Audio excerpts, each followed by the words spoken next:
cut. Welcome to the top cut. Welcome to the top cut. Welcome to the top cut. Top cut. Welcome to the top cut. Welcome to the top cut. Welcome to the top cut. Hello, everybody, and welcome into today's episode of the Top Cut Yu-Gi-Oh! Podcast. My name is Sunny. I am your host. I am, of course, here with my co-host, Giant Skyhawk.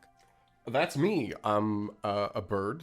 I've been in a cage, but now I've been freed. You could call me Leonard Skinnerd. You could call me a free bird. Hey, let me ask you, when you went to London, was that considered your migration? You know what? You're not wrong, actually. Do you plan on going yearly? It was a little too cold. To be honest with you, maybe. I had a really, really good time. So did I. I hope they do another YCS in the same venue so we can stay in the same hotel. That would be amazing. Honestly, everything, and I feel like now that we're more familiar, we can mess around a little bit more. I think when we did it initially, I think I would love to tack like an extra day on, because I think I agree. We definitely would have wanted more time to explore, but for sure. Absolutely. We'll call it the Skyhawk annual migration. That's a good idea. That's what I was thinking, of course. So, with that said, let's go ahead and take just a moment to thank all of our wonderful sponsors. So, of course, as always, we want to thank, without a doubt, Steelfox Games in Shreveport, Louisiana, and, of course, ETB Games in Alexandria, Louisiana. Now, for those that don't know, Steelfox is the locals that I go to all the time in Shreveport. They have a wonderful selection of all different kinds of singles and sealed product, and they always host case tournaments during pre-release weekends. You don't get the product that weekend. They have to do it after because of Konami rules, but you get the point. They ship you the product. It works great. Anyway, I love Steelfox. You should definitely check them out. There's a link to their TCG player down in the description. I feel like I always say shout out to them, but I don't say enough that we have a link to their TCG player page, and you should definitely check them out. It's down there. Also, absolutely. Also, you should for sure check out ETB Games, like I said. This weekend, so today is August the 4th as of posting. Tomorrow is August the 5th. On tomorrow, August the 5th, Saturday, August 5th, Sunny, am hosting the Top Cut Podcast's first case tournament. It will be hosted at ETB Games in Alexandria, Louisiana. If you need more info for that, you can find it on the Top Cut Podcast Twitter page. I posted kind of a breakdown of the address, the location, and as well as deck lists will be required. Entry starts at 12, tournament starts at 2, and the case will be split amongst top 8, which will play out top 8, but prizing will go to top 8. So be sure, if you are within, a reasonable drive time and radius, we would love to have you there. And of course, we will be doing a live stream for this event. I'm pretty sure anyway. Pretty sure. Most likely commentary by yours truly. If you get sick of the World Championship, come watch our case tournament. Well, what's funny is the World Championship, day 1 will be ending in the middle of the night for us on Friday night. And day 2 is not going to start until, of course, around the time that Top Cut is going to be starting for our tournament. Valid. So, I totally understand if you want to hop back and forth between these two streams or just go watch Worlds. I get it. But we're going to stream this one for sure, and we're going to try to be doing regular streams of various case tournaments, because I plan on trying to do one of these. Varying quality. Yeah, So we're going to go ahead and post a link in the description down below to the Twitch page that we're going to be streaming this event at. It'll either be mine or Giant Skyhawk's. Probably Skyhawk's, because I think logging into my Twitch would be kind of annoying. I think it's doable. It'll be one of ours. We'll play around with it. Yeah, we'll figure it out. Yeah, we'll play around with it. So with that said, of course, again, huge thank you to Steelfox and ETB Games. We also want to go ahead and thank one of our wonderful sponsors, Gem Accessories. So there's going to be more time spent on sponsors. I'm just going to let you know. So if you want to skip all the sponsor stuff, that's fine. I get it. You'll just have to skip a few minutes. But a lot of our sponsor stuff has been redone here in the last week. So Gem Accessories, we now have a much, much, much better deal for anybody that wants to use our affiliate link or code for Gem Accessories. We have reached out and talked to them and worked with them, and they've been awesome in working with us to get you, the listeners, the best deal possible. So previously, the way that it worked was that we had an affiliate link, we had an affiliate link with a code or something along those lines. And whenever you either followed the link or entered the code, you got 5% off your order if it was your first order from Gem. So it was kind of like a one-time deal. You got 5% off. Sure, but the new setup is much better. You can just click our affiliate link, which is in the description down below, on any episode that from here forward. And our affiliate link will allow you to get 10% off on any purchase on the Gem Accessories store. We get a little bitty kickback, like 2% of the purchase. We get a kickback. I'm very upfront about, the finances of the podcast, so I'll just let you know. We get a 2% kickback, and you get 10% off your order. And like I said, this should go for any order going forward, not just your first order. So if you ever want 10% off something on the Gem Accessories site, be sure to use our link in the description down below. Now, a very similar thing with Tier 0 Games. So you can follow our link in the description down below for Tier 0 Games. Now, you get 5% off any order, and we get a 5% cut on that one. We don't set the rates on these things. They do, but that's the one for Tier 0 Games. I think that's the same thing that you'll find on many other big creators like House of Champs and things like that. So, now, Tier 0 Games is a little bit different. Gem Accessories, obviously, they do deck boxes, backpacks, binders, etc. All very high quality stuff, very good. Tier 0 is very different. They do singles and sealed product almost exclusively. So, if you want to, you can go to Tier 0 Games. You can follow our link. Or if you could just go to the regular Tier 0 Games website, when you get to the checkout, you can enter code TOPCUT5. Again, that's TOPCUT5 to get 5% off your order, help us out. And as a result, you can go ahead and get those cards that you want at an even better price. They specialize, I will say, in pre-orders of sealed and singles. So, for example, the new Duelist pack is already out. It's already on their website to pre-order. You can go on there, get all the cards you want, and the coolest part about Tier 0 Games, they will sell you an entire deck core, just a whole core.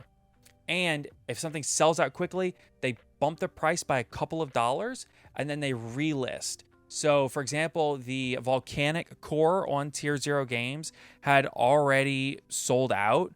By the time I checked this morning, it was $70, and it was already gone. But they usually, anyway, by now they will have relisted that set. What's the name of the set? Help me out. Legendary Duelists 10, Soul Burning Volcano. Soul Burning Volcano. Okay, so they did. They upped the price and relisted the entire Volcanic core. It went from $70 to $71. So they are very good about going in and relisting things once they're sold out on their website. So, and again, the entire Volcanic core is $70, $71. It's definitely worth checking them out. And I believe that even though they're based in the UK, anything over $50 gets free international shipping. So if you're worried about paying those international charges, if you go ahead and you click the link, then you go ahead and place your order for, say, $60, right? Once you use the link, you'll get 5% off, so it'll come down to about $57. And then you go ahead and you get free international shipping on that. Sunny is giving y'all the secret strats. That's the... Yeah, I will also say, this is the last affiliate link I'll plug today. So we haven't really been plugging our TCG Player affiliate link because of the, I'll say, not unsavory business practices that eBay and TCG Player are taking against their union that has been formed by the workers at TCG Player. The union has been formally recognized and approved by the National Labor Relations Board.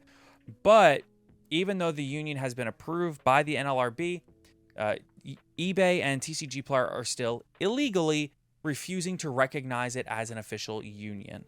So with that said, eBay and TCG Player have hired the same law firm that Starbucks has used in their anti-union efforts.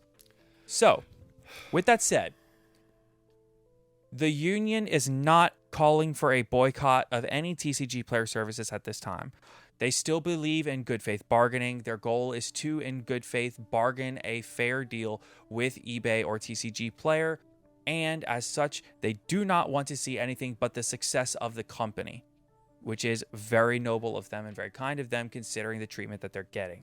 So that said, if you do want to take a little bit of money out of TCG Player's pocket and give it to us, you can do that by following our affiliate link in the description down below.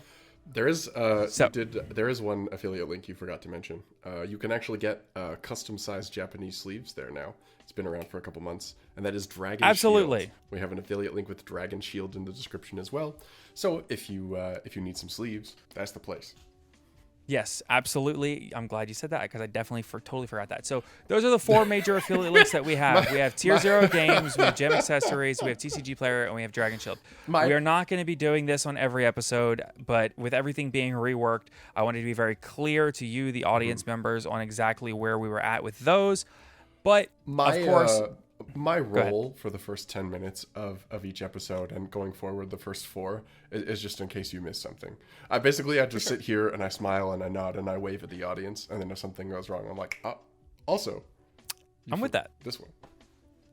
Yeah, again, going forward, these are going to be, this intro is going to be way shorter. I know people hate the long intros, but I really do want to be very clear with our audience exactly what the affiliate link means for you and what we get out of it. So for example, on Dragon Shield, everything you purchase, the affiliate amount is completely different depending on the product. So some products it's like as high as 10%, some it's as low as like 2%. So it's hard to gauge there, but on TCG Player, I think we get a 3% kickback on the affiliate link. So it really helps us out a ton when you use those links before you shop. But the biggest way that you can help us out is with Patreon. So, of course, down below we have a link to our Patreon. You can go ahead and subscribe at the $5 and up tier to get an extra episode every week. The $1 and up tier gets your name in the end of the podcast. And of course, seriously, thank you to all of our patrons who support the podcast. And if you're curious how much we make there, we also have that completely public on Patreon. But I do actually want to take a second to talk to the patrons directly as well. So a lot of patron subscriptions have been getting declined by Patreon.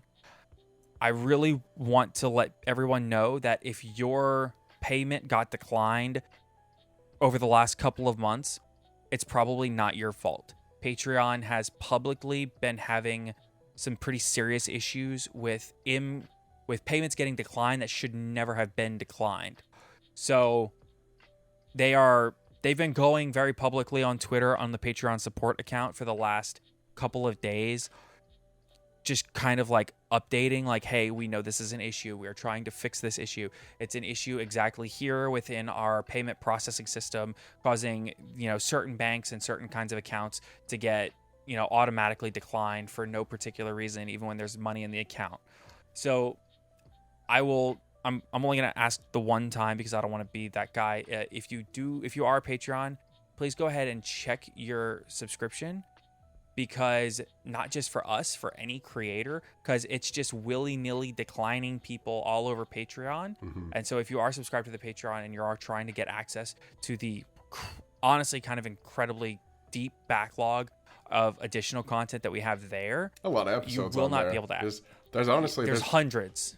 There's like the early episodes too, but honestly, like for patron episodes, like one per week for like almost 2 years you've been doing this now. The Patreon's been going for a year and a half. So I'll be honest, a lot of the Patreon episodes kind of sucked. We've completely redone them. Yeah, you're looking at probably at least like 60, 70 extra episodes. So if you want to listen, I will say the latest one is a banger.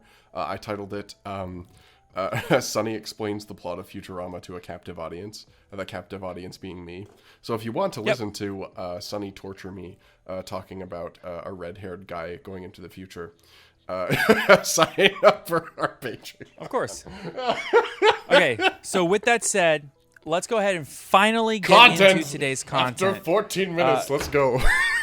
So Skyhawk, you might go ahead at the beginning and just like put a little thing in here like, hey, if you want to get past all of the ad read stuff and explanation of our affiliate links, you can cut to the 15-minute mark. I'll put some big flashing neon letters, Yeah. I will say last episode we had a moment where I talked about the. I'm trying to remember exactly what it was, but I went on this like long spiel about this thing with remote duels and something about. Yes, I recall. So you were talking about. It was about set legality. Set legality for remote duels. Set legality for remote duels. Yep. And I mentioned that sometimes for certain events, they have made sets not legal for the event because the set came out that weekend and people didn't have access to the cards. And you very, very plainly called me out on a ton of incorrect, just factually wrong information that I said. So a friend of mine, you may know him, his name is Dylan. He started the Appaloosa is not a floodgate argument. An absolute titan of Top Cut podcast discourse, may I say. Absolutely. Without a doubt. Has probably started almost every argument. Some of our biggest pieces of deep lore within the fan base and within the community have come from discourse completely started by Dylan. So I love you, Dylan, because he does sometimes listen. He is one of my absolute best friends, without a doubt. We talk on the phone most days for 5 to 6 hours a day, and that's not an exaggeration. But he came up with an amazing idea, which is a counter that goes on the bottom of the screen. And it is the how many times has Sonny blatantly given absolutely objectively false information and Skyhawk had to correct him? I could do that. I have the power. I'm the one who edits all these, and I'll definitely listen to chunks back to back. I could do that, but I think the problem is I would likely also fact check myself. So if we're doing that, it's got to be at the, it's got to be at the bottom. It'll only show up if something actually happens. But if something happens, we'll put the Skyhawk to Sunny misinformation counter on the bottom. Exactly. Yep. Times Sonny has confidently given factually incorrect information that Skyhawk had to immediately correct. Listen, Sonny is still catching up from like a month off of the game, so we gotta. Regardless of that, I'm a really confident liar. I'll keep that in mind. We're gonna talk about actual content now. On that note. So let's go ahead and talk about podcasts. We're talking about, I was just going to say, yeah. Okay. So we mentioned it a little bit at the end of the last episode, but the more we thought about it and the more we talked about it amongst ourselves, we realized that we really did want to devote more time to the actual podcast that the Konami staff put out last week or beginning of this week. Not a reaction channel, but right now we are a reaction channel. Right. So I will say that for me personally, I enjoyed the overall podcast.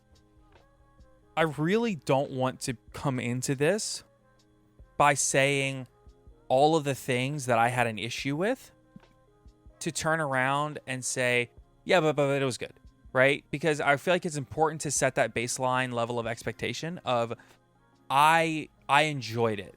I will probably go back and listen to it again in an attempt to get a little bit more detail and depth out of it that I think if you know enough about the goings-on of Yu-Gi-Oh!, if you know enough about the ban list history and enough about different aspects of the game, moments, timings of things happening behind the scenes, I feel like you can infer a lot more from these podcasts from the little things that they say offhand. So I do want to say that I do genuinely enjoy that this content exists. And I think that it is an amazing and wonderful step forward for Konami when it comes to communication with the player base, not just from a perspective of we're going to make some Twitter posts and then never reply to anybody, but actually talking about the things that we as players and as duelists, things that we discuss. So for me, it was very interesting to hear them ask, well, you were at YCS Philly. When the ban list drops in the middle of round 2, day 1. What was that like? What was that like? What was that feeling like? And it also, to me, is extremely funny that they very clearly and explicitly knew what they were doing when they did that. Yeah, it was definitely intentional. Which I kind of love. I'm so down. I think once in a while it's okay. I think like everybody was hyped. Nobody expected it. I think that's cool. I think that it's important to note that we got that ban list as soon as possible. Because if we got the ban list on Friday or Thursday, and then it did not apply for the YCS, then we're just playing in a lame duck format. Yeah. But if you get that ban list on Saturday, well, it's no different than getting it on Monday, right? So they could have just waited and given it to us Monday. But they did something that they rarely do. They took the funny route, and I respect that. Yep. I think that you mentioned in your kind of preamble about the podcast that it was the little moments that you can infer a lot out of, and that is, I think, my main criticism is I would like those moments to be more obvious. So, and sure. I think the perfect example of this, and this isn't like an area of criticism necessarily, I think it's just an area of improvement. So, for example, Billy Brake is somebody who's on the research and development team, and you were the first one who actually pointed this out to me. Billy Brake goes on probably like a minute-long section talking about how much he just like hates Pearly. Like, he legitimately has come out and he's like, I hate Pearly. If you're wondering why that deck got hit 3 weeks after release, that is why. It's because somebody on R&D doesn't like it. What was missing from it was an explanation. And that is what I think this could be finally the best avenue for. What I would have wanted from Billy in that moment is to go, I don't like it, and here's why. And this is why we decided to put this card to 1. So, like, in terms of delicious memory, right? So he does say, I don't like the deck, and here's why I don't like the deck. I hate that it does this. I hate this way that the deck plays.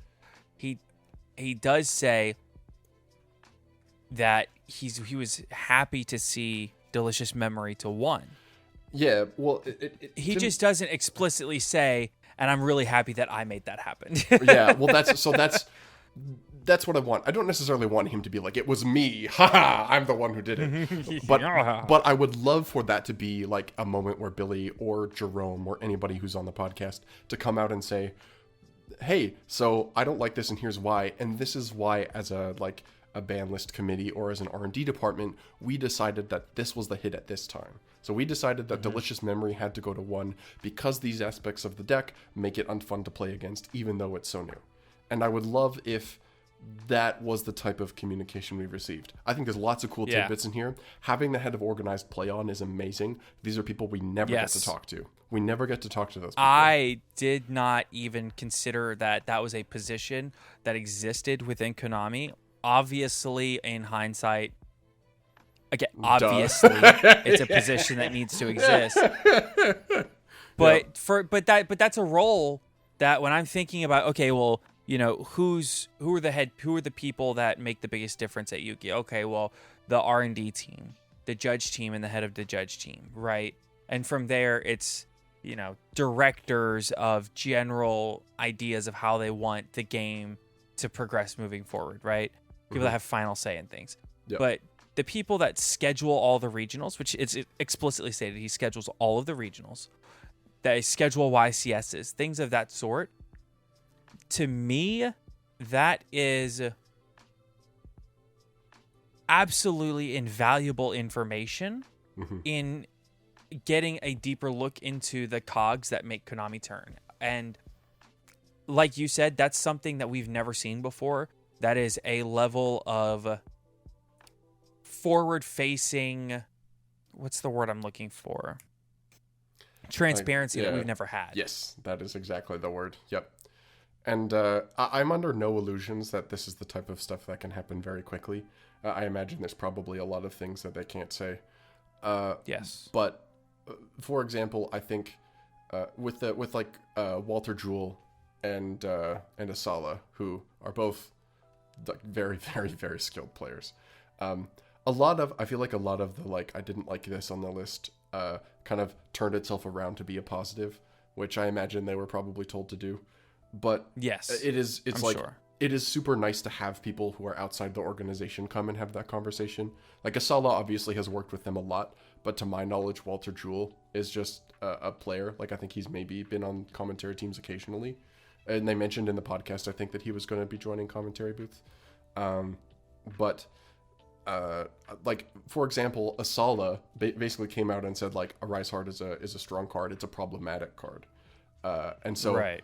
having that openness and conversation is what I would like to see more. But it's obviously it's a tough place to be for a company that is following kind of a model of opacity for about as long as it's gotten. So I will take the steps. I have notes, but I have no. I want to see more. I'm happy it exists. Is where I'm Absolutely. at. I will offer. I think that there are quite a few critiques to be offered. I think that there are quite a few very fair criticisms that can be offered. And I think that if you talk to any of the panelists, or if you talk to anybody on the production side, they will acknowledge these things. I don't think that anything that I'm saying is unfair. Mm-hmm. Agree. I think the first thing to say is everything here felt incredibly deliberate and incredibly steered in the direction and narrative that Konami wants to promote. And I think that I can understand where that's coming from, but I would like to see just a little bit less from Billy as far as steering the conversation in a very deliberate path. I would like to see a little bit more free flow and a little bit more of letting each panelist, who is, in my opinion, they're all very knowledgeable and people that can give very insightful expressions of their beliefs and opinions. I would like to see a bit more of that and to really explore the personality of the panelists. Mm-hmm. And I understand that that's something that's going to change on an episode-by-episode basis because 3/4 of the panelists change. But I think that having that bit of personality from each of the personalities, right? I think that having that would go a long way in making each of them more endearing. Yep, I think I agree with that. Yeah. My second thing is, it's very clear that this was extremely late. This 6-8 weeks behind from recording to release. Today we're working on less than 12 hours. And a lot of that's my fault. It should be more like 36.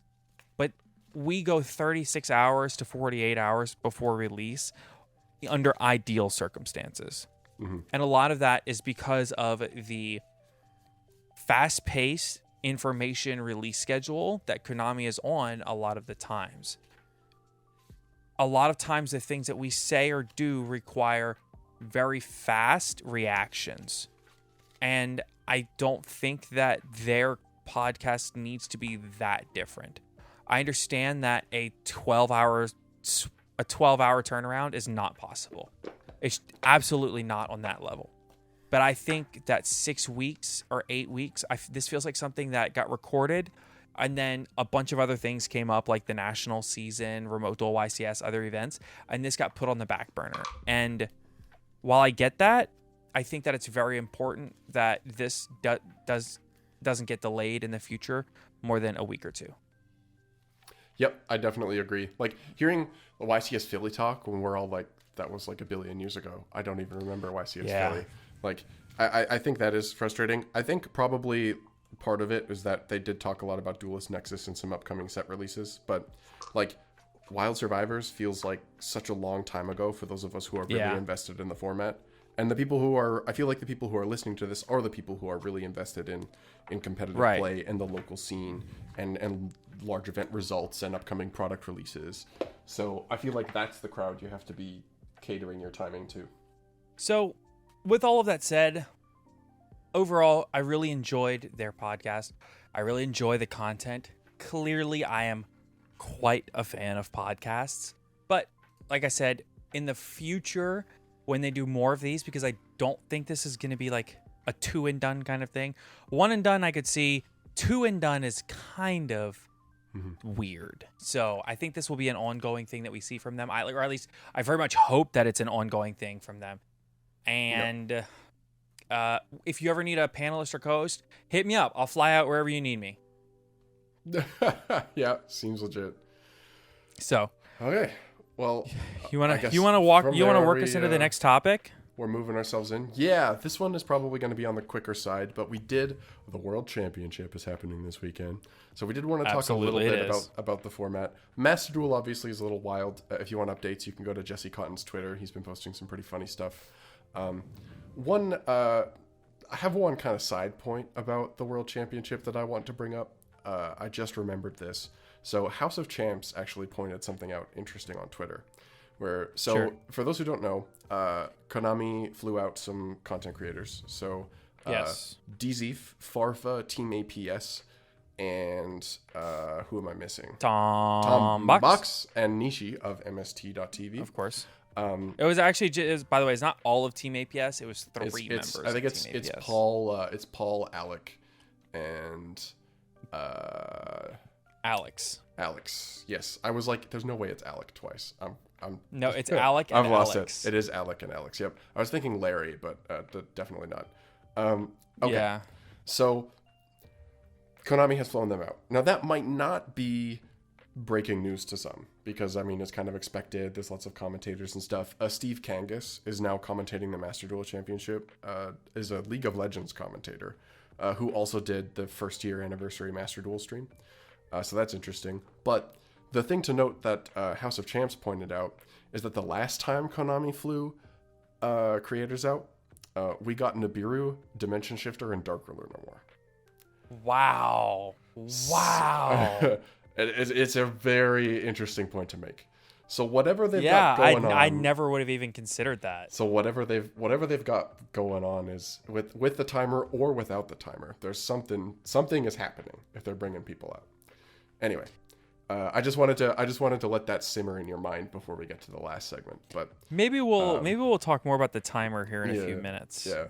So we want to talk about the TCG format, the unified format for the World Championship specifically, and what we think might be good, what people might play.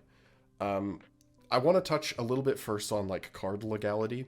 Obviously, for those who don't know, the lists are a merging of the OCG and the TCG lists. So if something is forbidden in the OCG but unlimited in the TCG, say Totally Awesome, it is forbidden in the unified format. So everything is at its like least possible legality, I guess would be the way to put it. Yes. So everything is as restricted as it can get. So in terms of what's like notably gone, and there also, if there's a card that's not released in a region, it's not legal either. So like Age of Overlord cards will not be legal for this tournament, but Duelist Nexus for the most part is. Some notable unreleased cards, there's not that many that matter that aren't legal, but there are a few. Assault Synchron will not be legal because it's not released in Korea. Correct. And the other big one is a Link Decoder is not legal. Yes. Also, there are a couple of cards here that, while they are not really prevalent, there are just a couple of cards that I want to touch on that I think could have been relevant potentially because I think they're cool. Mm-hmm. Specifically, Rocket Coder and Tri-Edge Master. Yes, Tri-Edge Master, a pretty good generic card, at least until the level 6 Monadium Synchro comes out in Age of Overlord. Right. And then Tri-Edge Master is just like, whatever. A Flamewing Man Infernal Rage also does matter for some hero decks, and I could imagine some people maybe bringing hero to this event. So that's I was actually thinking about the other one, Armed Neos. No. No, is that not? Maybe it's the Flamewing Man one that I'm thinking of. I knew one of them was decent. You're thinking of the Flamewing Man one. The Flamewing Man one enables some lines. So I want to say that every card that's forbidden in the TCG is obviously forbidden here. Yeah. There are cards that are forbidden in the OCG that are going to be forbidden here that people might not realize are going to be forbidden for this event because they are not forbidden here. Fenrir banned. It's gone. So would you like to go through and go through this list and talk about kind of touch on every card that's forbidden in the OCG that people might not realize? They're like, wait a minute, why didn't they use this card? It is banned. Yep, absolutely. And it impacts decks. For example, Kashtira is probably completely unplayable. There's a ton of limitations now, and Fenrir is banned. So I don't even know how you could play it. Right. So the first thing to note is that there's a lot of cards here that are banned because they let you burn. Because the OCG has cards like Amazoness Archer, as well as Cannon Soldier. Toon Cannon Soldier. Anything that lets you just burn like that is banned. Yep. Except for, I believe, something else to note is that the Soul Burning is not legal because those aren't going to be released in TCG by the time this tournament happens. That is correct. So, I'm thinking the OCG implications are kind of weird. So one card that's actually interesting that the TCG has legal is Red Eyes Dark Dragoon. It would not surprise me if somebody were to think about bringing something like Subterror to this event if Dragoon were legal, just because having a control strategy with a big boss monster is not a bad plan in a lower powered format. But Dragoon being banned drastically lowers your choices for that type of deck. So that's absolutely not something you can really do. Again, Totally Awesome being banned means that a lot of Sprite builds just are not going to play Frog Engines. Not that they have been lately, also, but it's not an option. They can't play Frog Engines anyway because both Substitoad and Rodentodon are also banned. They're all gone because Substitoad was made legal in TCG, but it's still banned in the OCG. Right. You said, Soldier and Fenrir, but also Cyberjar is legal here, forbidden there. Another card that cripples an entire engine is Wandering Griffin Rider is banned in the OCG. Yep. So the Adventure Engine could still probably be used in Synchro Pile. Revolution Synchron will be legal, but you don't get the free negates. And so a lot of people might be like, I don't want to play all these bricks. Let's not do it. I would also like to say another deck that you might think, maybe it's almost playable. There's a lot of restrictions. It's a lot lower power. Maybe you can play it. Maybe you can play Super Heavy Samurai. No. Not only is Scarecrow banned, Soulbreaker Armor is also banned for good measure. Yeah, and the OCG also has some limits and some semi-limits on Super Heavy cards. I think Unreal. I think Motorbike is at 2, and there's another card and I think Soul Piercer's at 1, if I remember the last list correctly. That's another very small one. So I think for combo strategies, I think people would consider something like Infernoble. Not a lot of the stuff is hit in the TCG or the OCG, but there is one key piece of the resource engine that is banned, and that is Divine Sword Phoenix Blade is banned in the OCG. And that actually does impact how you play the deck a little bit. So that's something to consider.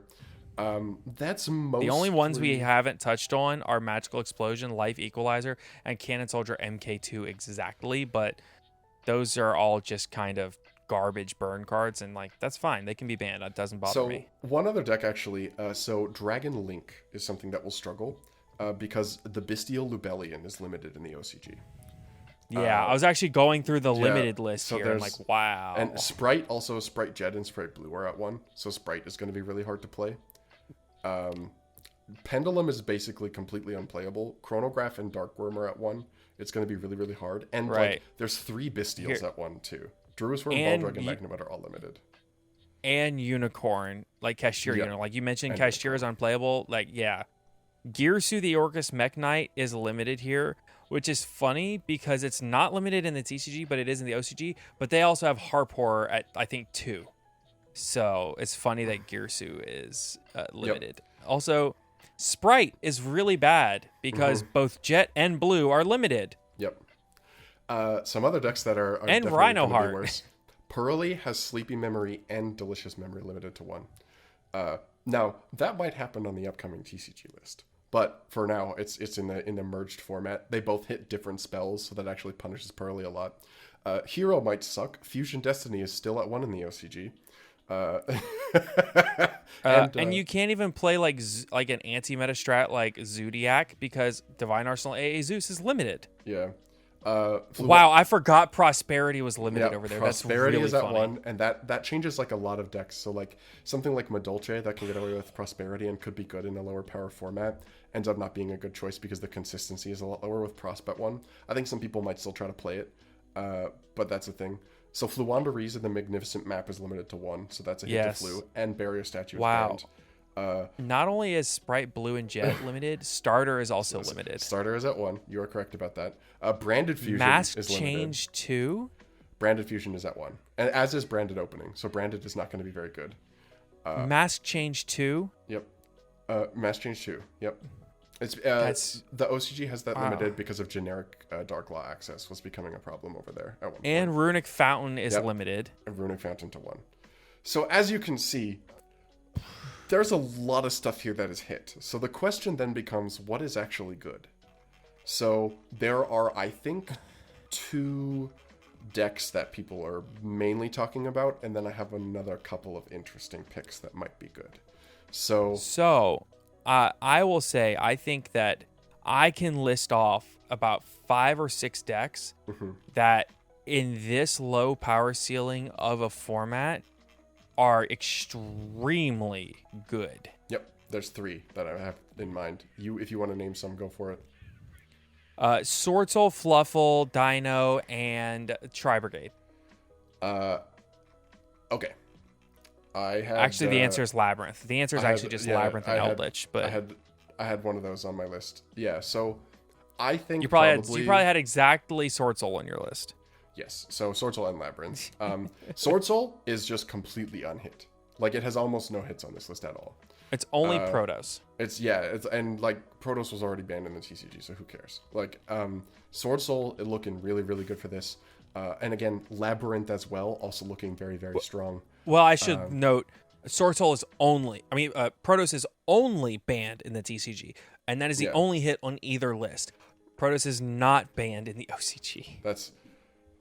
I can't believe the OCG doesn't play Sword Soul. Anyway, I feel like that conversation has come up on Twitter. They also have Black Dragon, and they don't play Adamancipator. Yeah, well, they have Max C, so it's a different universe. Yeah, true.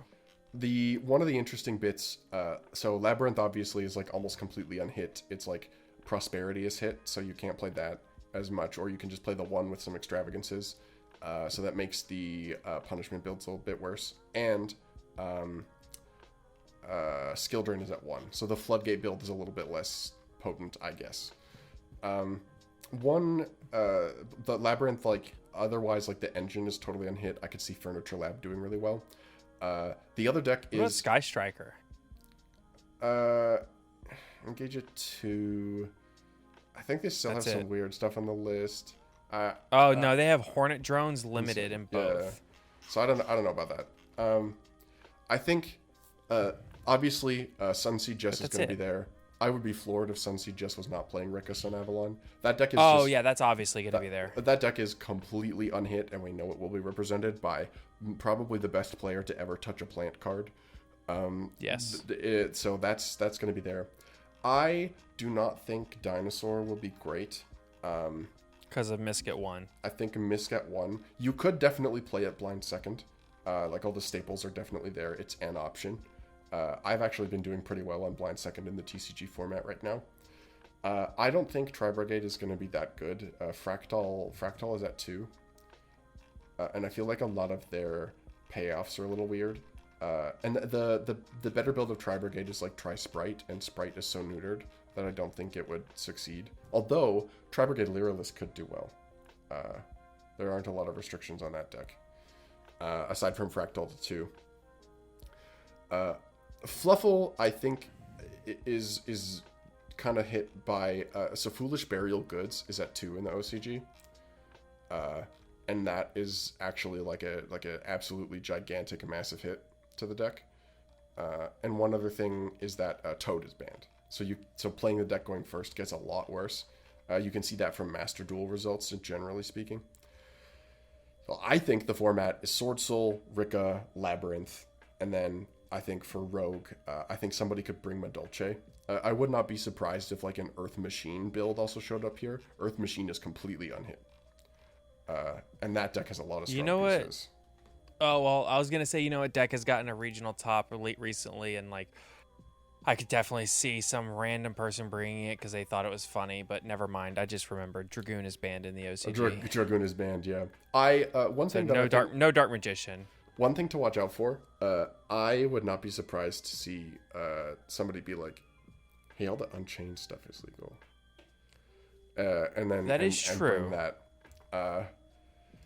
is true. I'm honestly, this is super fun because there are players who are gonna be bringing some weird stuff because this format is very strange. There's so much weirdness. Like you probably can't play Sprite. You can't play a lot of the Runic hybrid builds. You can't play Cash. Monadium might be really good, but people might be prepared for that on hand traps, and not all of the Monadium stuff is going to be legal. It's a weird format. Like, when have we ever played in Sword Soul Labyrinth format, and what dynamics does that cause? How does Labyrinth... I can tell you every interaction in the Sword Soul Labyrinth matchup, and every single implication of that matchup without even much effort because of how much me and Caleb played that matchup. Yeah, that's true. Oh, but and Sword Soul loses it every time. You have to build your deck. You literally have to deck build around Labyrinth, around D-Barrier. You have to play the Sword Soul. You have to play the Tenyi Links 3 and 4 to be able to play under D-Barrier. It's that big of a deal. I definitely agree. Do we want to spend a little more time on this, or do we want to touch on the last bit here? Yeah, we've got a couple of minutes. Let's go ahead and move on to the... let's go ahead and talk a little bit more about the timer. Mm-hmm. So, last time we touched on the timer, and I cannot stress this enough. It's really exciting, and I do not think that enough people are talking about the timer and the potential significance of it.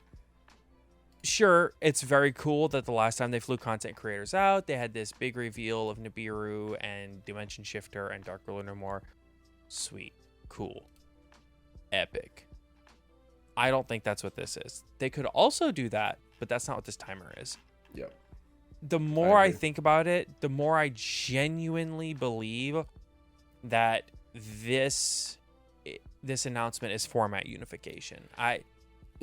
Yes, it could be a movie, but I'm kind of with Joseph here. I absolutely refuse to believe that it's some like DM reboot. Please, can we just move on, accept Yu-Gi-Oh for what it is now, and leave all of the DM stuff to merch? Like, he actually brought up another interesting point too, which is that it could be a major Master Duel update that catches the game up. I don't see that either, though, because unless they do format unification, I think that's the only way that you can justify that, because you have to unify all of the formats under not only you'd have to give like TCG OCG list. Like, which schedule do you fall by? Do you say it's a unified format, but it's following the TCG release schedule? That doesn't make sense, right? Yeah. So I definitely agree with what you're saying. So it has to be, not only do you have to link up the ban lists, because we can all agree, if you link the ban lists, but you don't link the release schedules together, then it'll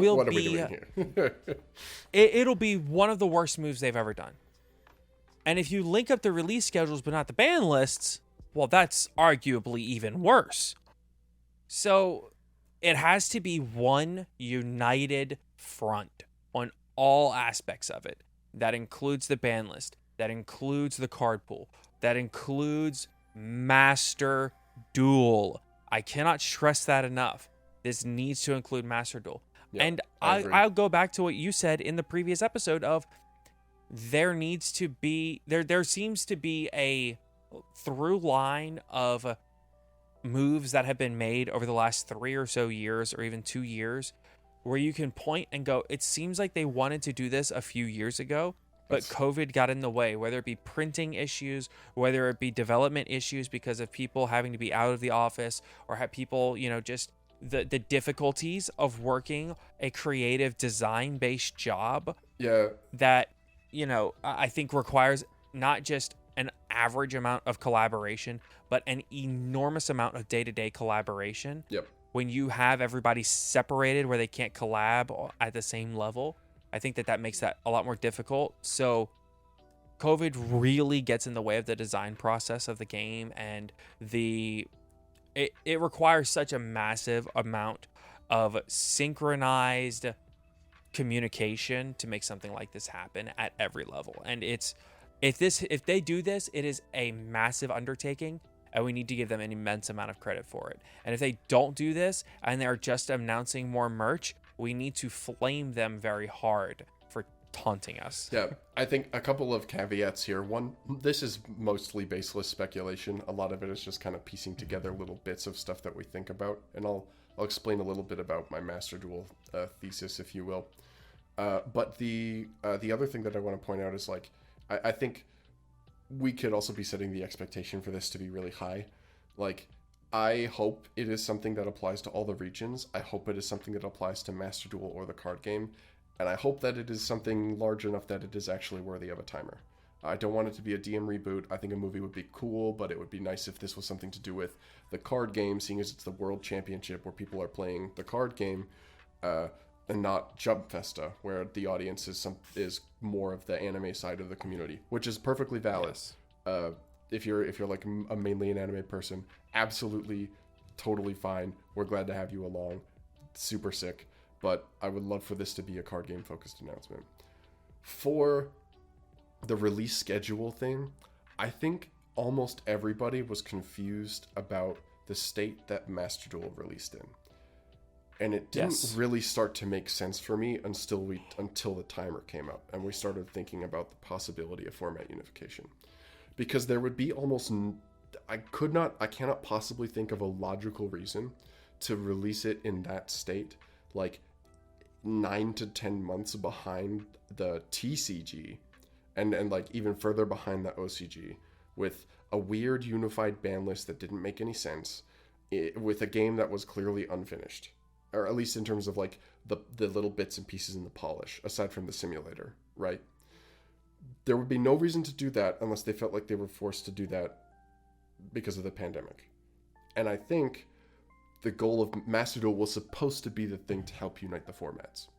But because of the timing of COVID and the pandemic, it screwed up their schedule.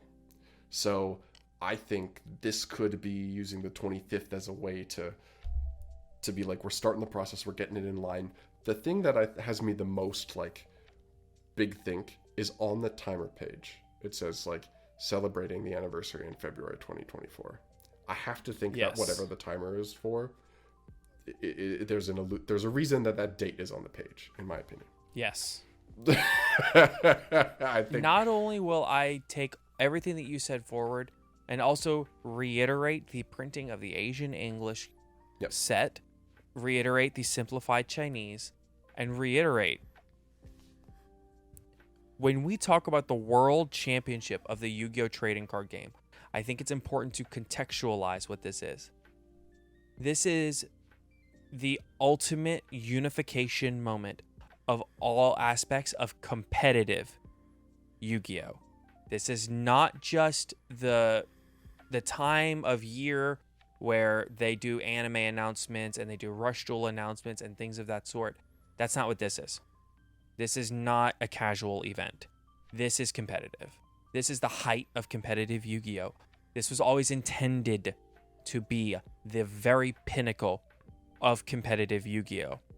And if they really want to make this every year after this the pinnacle of competitive Yu-Gi-Oh!, then they understand, because I truly with all my heart believe, despite what the commenters on Twitter and wherever, Reddit, whatever, may believe about the Konami employees and the Konami leadership, I believe that the leadership at Konami, while some of their decisions are baffling, I believe that they are extremely smart individuals for the most part. I believe that the individuals at Konami are very competent and that they do overall a very good job managing and running this card game, despite what many people believe. There is bloat in a corporation. It takes time to do things, and it takes time to make big things happen. It takes time to make little things happen. But when you think about the World Championship, you don't think about a movie. You don't think about a show. You don't think about Rush Duel. You don't think about a video game. You think about the card game. You think about the world champion of the Yu-Gi-Oh! Trading card game. You don't think about an OCG player. You don't think about a TCG player. You don't think about a Master Duel player. You think about the best out of any of them. And to me, what this means and this format unification means is the first ever even footing world championship, which we could see next year if we get format unification. And that to me is why this is so exciting. So that was a beautiful speech. Brava, congratulations. Your check is in the mail. And here is where the counter goes up one. So I actually wasn't even going to issue any counters at all. I just have an asterisk that I want to put on this idea. Okay. I am 99.9% on board with format unification. I will concede basically anything. I was talking about this on Twitter recently. I already know where you're going with this. I don't like the OCG hand triggers. I will concede to the OCG hand triggers. I don't like best of one for massive gigantic events. I will concede best of one for the massive gigantic events if it's some of the events. I won't. I don't think we can concede that. I'd rather concede the cockroach. Okay, I disagree. I will concede like any type of printing decision. I will concede a ton of like ban list decisions. I cannot concede Maxi. Yeah. If Maxi is not banned, then I will quit. is my straight up statement. If they unify the formats and Maxi is legal for play, I will no longer be playing this game. And with that, why don't we read some patron names? I understand. I also do not want to concede Maxi. I will play additional copies of Crossout Designator. What I cannot concede is best of one, because to me, best of one cannot be anything more than a side event at any major event. I think it is a useless format. I actually do agree with that. But okay, yeah. With that said, we really need to go ahead and thank all of our wonderful patrons before the end of the episode. So, and again, if you're not hearing your name here and you're expecting to, your payment might have gotten declined. You should take that up with Patreon, because it's not your fault. I promise. It's Patreon. They did this. So a huge thank you to Kane Martin, Zyphers, Big Stinky, Blue Eyes is Best, Copium, Broken Boy 13, Ding Dongs, Hostess of the Yang Zing. Do you remember when Heavy Storm was legal? Peppered Farm remembers. HGH Cyber, I used to play Rogue, but then my mom got a job. If Sunny was a Pokemon, he'd be a Solgaleo because he brightens... Solgaleo. If Sunny was a Pokemon, he'd be a Solgaleo because he brightens our day. That's good. That's very well done. I love that. I appreciate it. I do, but it's OUR, our, not ARE. So he brightens our day. So I'm sorry that I had to turn into a rainy cast form on your patron name, but I appreciate it. Rain dance time. All right. Yeah. Is Canada Nickelback, John Lowe, Mountain Man, Oatmeal Spaghetti, only 2 thrusts. Sorry, it's all I had. Oh, I love that name, by the way. That's funny. Owen Alvarado, Pistol RX, a Silver Hope, understanding and reading are 2 different things. A Virtually Savior's World. As anyone read Toy Vendor, it's kind of like reading Mascars. Aaron Gardner, I almost had a seizure reading that. Aaron Gardner, Alexander Chan, Asami, Ashless Chaps, Atsio, Simp of the Silver Castle, Blackwing, Silver in the Ascendant is the best floodgate. Box Wine, come on and get your game on. Duty Booty, Dragon Maidenless Behavior, I'm about to Rika Glimmer, Chew across these plant nuts in your mouth. Cam, the Shadow Wizard, Money Gang Executive. My favorite deck is ABCDEEZNUTS, Neshi, Old Man Red, Pinko 143, and Slaking It Up. Thank you all so much for your continued support of the podcast. And of course, until next time, have a great weekend, everyone. And be sure to tune into the World Championship this Friday and Saturday on the Konami official streaming places, because it's the World Championship. And if you don't watch watch the Top Cut Case Tournament hosted by a not official source. Bye. Oh, and for all you old heads out there, I was told to include this for all of you. Take care, everybody.